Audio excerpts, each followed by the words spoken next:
तो लुकिज्म का चैप्टर 548 कोई चैप्टर नहीं बल्कि एक घनघोर हादसा था। एक ऐसा बुरा सपना जिससे उभरने में मुझको खुद को 2-3 दिन लग गए। पीटीजे भी लाइक तू सबके प्रिडिक्शन की बत्ती बना और डाल अपने अंदर नीचे से। लेकिन चलो जो भी हो जैसा भी हो, हमारा काम है कि मैं रोस्ट बनाऊं, प्रिडिक्शन करूं और उस पर आपकी ओपिनियन लूं।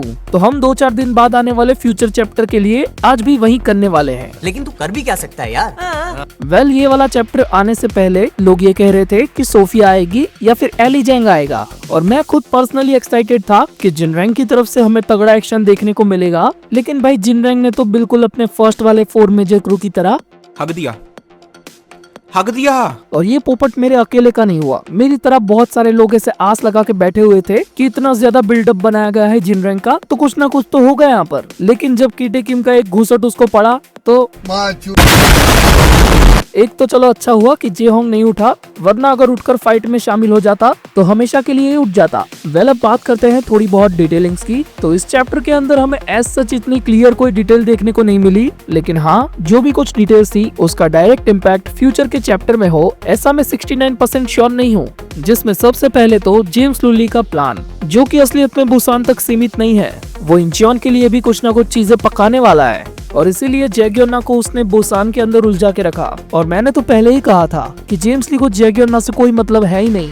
डिटेल नंबर 2 कि बुसान में कीटे किम की एंट्री होने के बाद पता नहीं क्यों डैनियल पार्क की ब्लड की लीकेज वापस से शुरू हो गई, जो पिछले 2-3 चैप्टर्स से रुकी हुई थी। अब या तो ये कोई मिस्टेक है या फिर इस आदमखोर का ऑरा ही इतना खतरनाक है जिसे देखकर अच्छे भले परफेक्ट लोग भी लीकेज हो जाते हैं। एंड डिटेल नंबर 3 कि डैनियल पार्क यहाँ पर टोटल 4 लोगों को कॉपी करने वाला था, जिसमें टॉम ली, गन पार्क, गो किम और जेम्स लुली थे। अब उसने गन, गो और जेम्स के मूव्स को तो कॉपी किया, लेकिन वो टॉम ली का मूव कॉपी नहीं किया। तो शायद से उसका एक जंगलीपना अभी तक बचा हुआ है, भले ही वो बेहोश हो गया है। लेकिन अगर वो यूआई मोड में वापस से उठा तो उसके थ्रू हमें और भी ज्यादा परफेक्ट लेजेंडरी मूव्स देखने को मिल सकते हैं। और मुझे एक बात प्लीज यार कमेंट सेक्शन में बता देना यार कि जो करंट चीजें अभी चल रही है उसे देखकर तुम्हें थोड़ा सा भी ऐसा नहीं लगता कि जेम्स ली के पास क्वेस्ट विंडो है? मे बी उसे ये क्वेस्ट मिला हो कि उसे बुसान को कॉन्कर तो करना ही है और वहाँ के कुछ पावरफुल लोगों को डिफीट भी करना है, लेकिन उधर जाए बिना।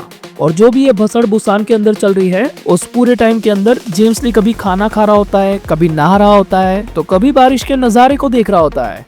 मतलब इतनी जरूरी प्लानिंग के बीच इतनी इंटेंस बैटल चल रही होती है कि प्रेशर के चलते किसी की भी हालत खराब हो जाए, लेकिन ये तो मस्त चिल कर रहा है। अब इसका रीजन ये नहीं है कि कीटे की मोर्चा संभालने के लिए बुसान में पहुंच चुका है इसलिए, तो नहीं, ऐसा नहीं है। उसका प्लान तो बहुत पहले से कंप्लीट होना शुरू हो गया था, जब से डैनियल इस प्लान में शामिल हुआ, क्योंकि उसके प्लान को कंप्लीट करने के लिए डैनियल पार्क भी उतना ही इम्पोर्टेंट है जितना कि बुसान।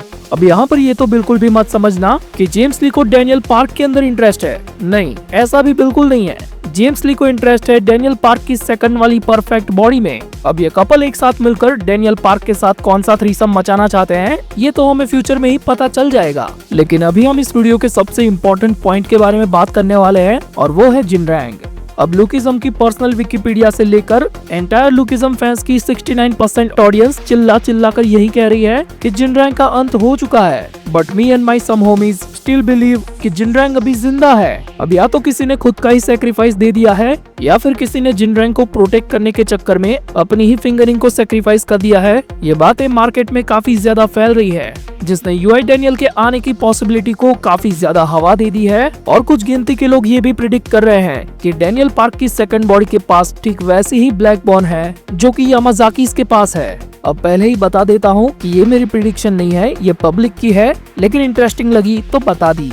अब वापस आते हैं जिनरैंग पे, जिसको कीटे किम ने नकार दिया है कि तू मेरे बाप का डिसाइपल नहीं हो सकता। तो कीटे किम की ये बात 100% ये प्रूव नहीं करती कि जिनरैंग गैपयोंग किम का डिसाइपल नहीं है। मे बी कीटे किम ने अपनी खूंखार एक्साइटमेंट में जिनरैंग की ये टट्टी परफॉर्मेंस देखकर उसको ये रिव्यू दिया हो। लेकिन इस पूरे शोडाउन में मैं सबसे ज्यादा तारीफ करना चाहूंगा टेसो मा की, जो कमर कस के मुट्ठी बांध के प्रोटीन खाकर आया, लेकिन जैग्योना की इकलात ने उसको क्या ही सुलाया। भाई दुनिया इधर की उधर हो गई, ये नगाड़ा भी मार खाकर उठ चुका है, लेकिन एंशन का किंग भी like sleeping is my first priority. और इसमें गलती इसकी भी नहीं है बल्कि पीटीजे की है, क्योंकि पीटीजे साले तेरे को इसको सोता हुआ ही दिखाना था तो ऐसे एंशन के जंगलों में ही सोता हुआ दिखा देता। यहाँ पर भी क्यों लाया यार, यहाँ पर आने का वैसे कोई इसका मतलब बना है नहीं। ऊपर से बुसान की जमीन घेर ली और वहीं पर उल्टा होकर सो रहा है। क्या फायदा इतने सारे प्रोटीन का जब तुमको जरूरत के वक्त पर ऐसे दंडवत करके लेट ही जाना है। और बेचारे अलाइड के साथ इतना सब कुछ हो जाने के बाद भी काफी सारे लोग यही एक्सपेक्ट कर रहे हैं कि इनको मास्टरी मिल जाएगी और ये सब वापस से अवेकन हो जाएंगे।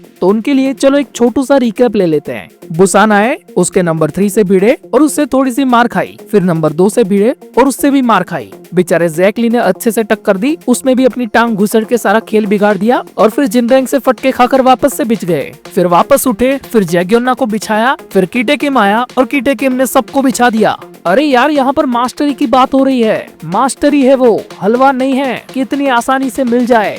I mean, अब तक के लुकिज्म में पीटीजे ने ये कहाँ पर कहा है कि बेटा मार खाओ और मास्टरी पाओ। सोचो, बोलो, पाओ। ये कौन सा पाओ है? बट आफ्टर ऑल हम भी अच्छाई की तरफ है, तो हम सब ये चाहते हैं कि हमारे ये फेवरेट कैरेक्टर्स और भी ज्यादा मेहनत करे और अपनी काबिलियत को और भी ज्यादा निखारे। तो आज के लिए बस इतना ही। मुझे पता है कि कुछ लोगों को ऐसा लग सकता है कि मैंने कुछ ज्यादा ही कर दिया, लेकिन नहीं, ऐसा नहीं है। अगर आप लोगों को किसी चीज का बुरा लगा हो तो आई एम एक्सट्रीमली सॉरी। मेरा ऐसा कोई इंटेंशन नहीं है। मैं बस आपको अपनी स्किल्स के थ्रू एंटरटेन करना चाहता था। तो मैं और राधा ठाकुर अभी भी गम में हैं और नारियल पानी के पैक मार रहे हैं, बिकॉज वी स्टिल बिलीव कि किंग ऑफ बुसान बोले तो हमारे रॉकी भाई अभी भी जिंदा है।